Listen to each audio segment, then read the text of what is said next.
नमस्कार मित्रांनो. तर Savitribai Phule Pune university from university of Pune यांच्याकडनं जी काय ॲडमिशन प्रोसेस होती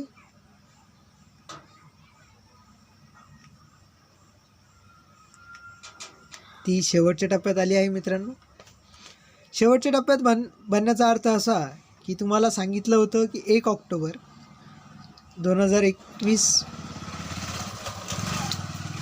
ज्या काही वेटिंग लिस्टनंतर ज्या काही सीट वॅकंट राहतील, वेटिंग लिस्टचे ॲडमिशन झाल्यानंतर किंवा वेटिंग लिस्टचे ॲडमिशन चालू असताना या सर्व ॲडमिशनची प्रोसेस 30 सप्टेंबरपर्यंत होईल, मी तुम्हाला म्हटलं होतं. तर मित्रांनो, त्यानंतर जर तुमच्या फॅकल्टीच्या जर तुमच्या डिपार्टमेंटच्या जर सीट्स वॅकंट राहत असतील किंवा राहिल्या आहेत, तर तुम्हाला त्याचं नोटिफिकेशन, कॉल लेटर, म्हणजेच तुम्हाला विद्यापीठाकडनं एखादा कॉल येऊ शकतो, तुम्हाला त्याचा मॅसेज, टेक्स्ट मॅसेज किंवा जीमेल येऊ शकतो, किंवा तुम्ही तुमच्या लॉगिन युजर आय डी आणि login I D password use करून तुम्ही तुमच्या डॅशबोर्डमध्ये चेक करू शकता की तुम्हाला ॲप्लाय नावचा ऑप्शन आला आहे की नाही, हे तुम्ही चेक करू शकता.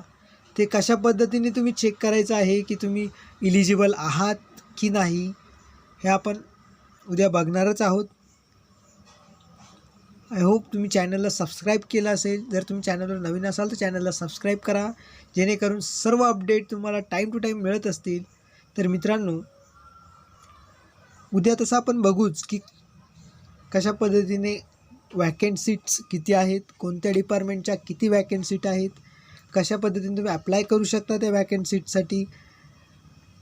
तुम्हाला तुमच्या डॅशबोर्डमध्ये अप्लाय बटन ओपन झालं आहे की नाही, कशा पद्धतीने तुम्ही चेक करू शकता, या सर्व प्रोसेस आपण डिटेलमध्ये उद्या जाणून घेऊया की कशा पद्धतीने आपण अप्लाय बटन आपला ओपन झाला आहे की नाही, किंवा आपण ॲडमिशन प्रोसेसमध्ये पार्टिसिपेट होऊ शकतो का. शेवटच्या टप्प्यात जी ॲडमिशन प्रोसेस आहे सावित्रीबाई फुले पुणे युनिव्हर्सिटीची, त्याच्या आपण शेवटच्या टप्प्यात पार्टिसिपेट होऊ शकतो का किंवा आले आहेत. त्यानंतर मित्रांनो, हे झालं याबद्दल की तुम्ही पार्टिसिपेट होऊ शकता की नाही. शेवटच्या टप्प्यात जी काही ॲडमिशन प्रोसेस आली आहे, मोस्ट ऑफ द कॉलेजेसचे ॲडमिशन झाले आहेत. आता कॉलेज देखील स्टार्ट होतील. ऑनलाईन आहे, त्यानंतर ऑफलाईन होतील नेक्स्ट मंथमध्ये, नोव्हेंबरमध्ये. तर मित्रांनो, हे झालं याबद्दल. जर तुम्हाला SPPPU त्याच्याशी रिलेटेड होणाऱ्या एंट्रान्स, वर्कशॉप, तसंच GATE, NET, SET, JRF, CSR NET यांच्या एक्झाम फॉर्मची अपडेट, तसंच यांचे एक्झाम फॉर्म कशा पद्धतीने फिल करायचे यांची काही अपडेट आली कधी असतील. जर तुम्ही आता BSc ग्रॅज्युएट आहात, MScला ॲडमिशन घेतलं आहे, तर तुम्ही या सर्व एक्झाम देऊ शकता. कशा पद्धतीने अप्लाय करायचं आहे, यांचं नोटिफिकेशन कधी असतं, ऑफिशियल नोटिफिकेशन आलं की मी तुम्हाला अपडेट देईलच. टाईम टू टाईम मी तुम्हाला याबद्दल अपडेट देत राहील की CSR नेटचे फॉर्म सुटले आहेत. आता गेटचे फॉर्म सुटले आहेत, तुम्ही अप्लाय करू शकता. गेटची एक्झाम ही 2022मध्ये असेल. 13 फेब्रुवारी और मे बी 14 फेब्रुवारीला एक्झाम असू शकते गेटची.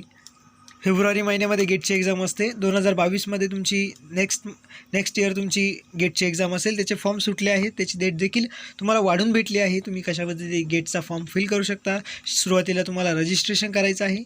रजिस्ट्रेशन झाल्यानंतर तुम्हाला ॲप्लिकेशन फॉर्म फिल करायला येईल. स्टेप बाय स्टेप तो आपण भरूच.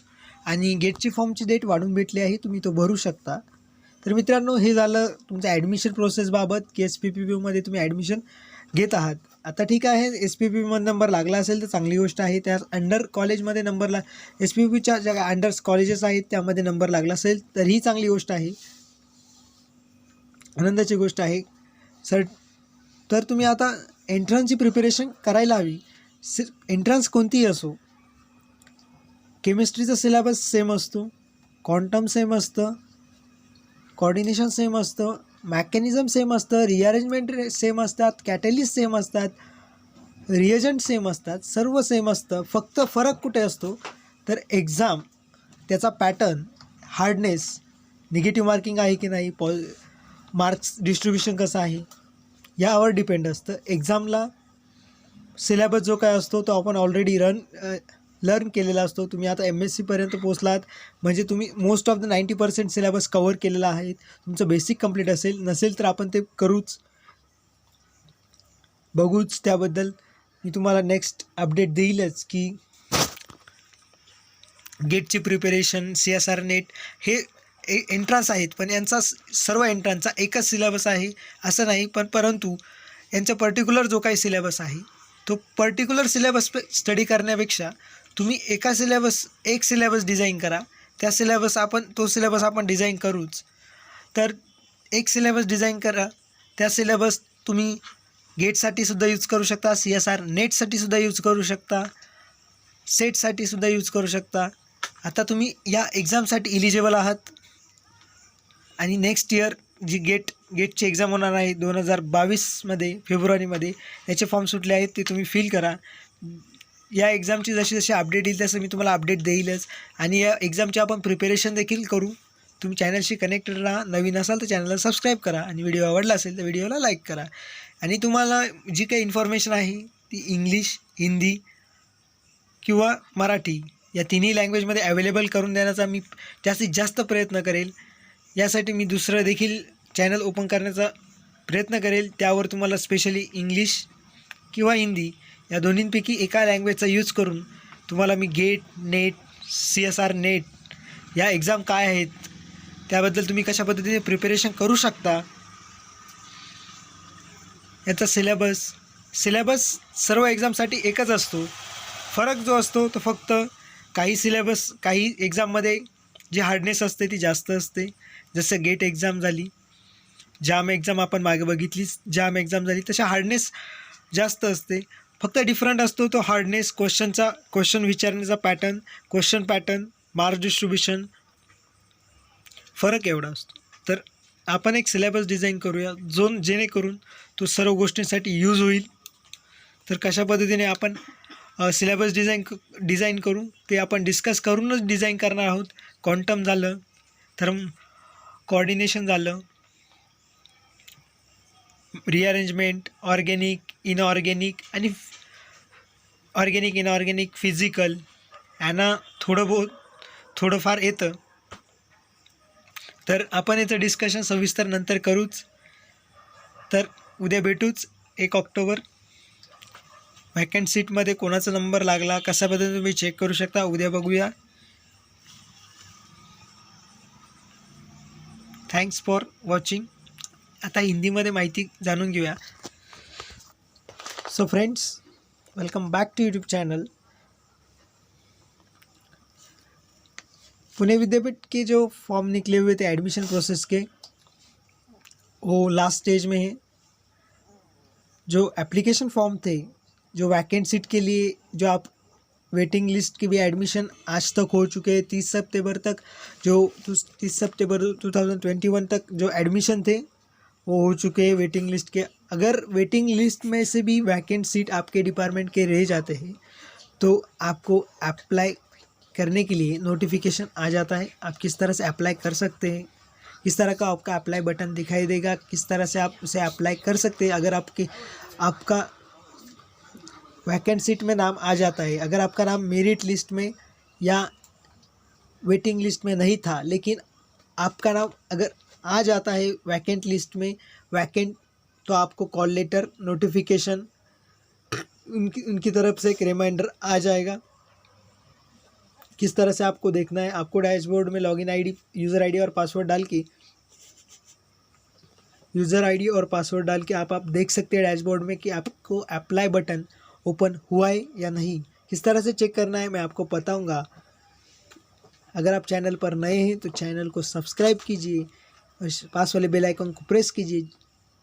उससे आपको सब अपडेट टाइम टू टाइम मिलती रहेंगी.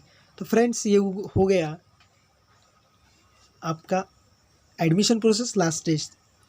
ऑलमोस्ट 15 अक्टूबर तक ऑल एडमिशन प्रोसेस डन हो जाएगा. उसके बाद जो एंट्रेंस आए वो एंट्रेंस है दोस्तों, गेट, CSR नेट,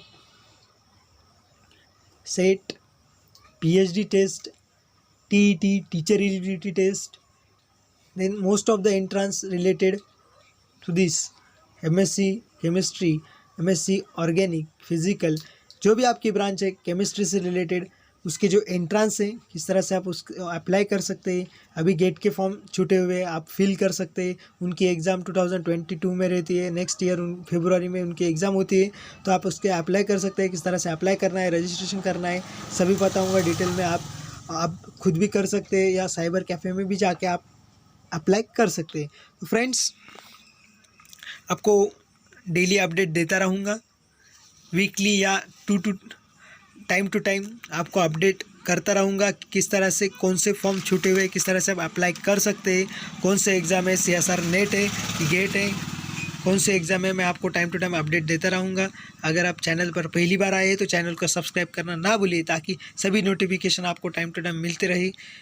उससे आपको क्या फ़ायदा होगा दोस्तों, कि जो भी फॉर्म छूटे हुए हैं, वो भले नेट के हो, गेट के हो या CSR नेट हो, इनका मैं आपको स्टार्टिंग में एक वीडियो बना के दूंगा दोस्तों।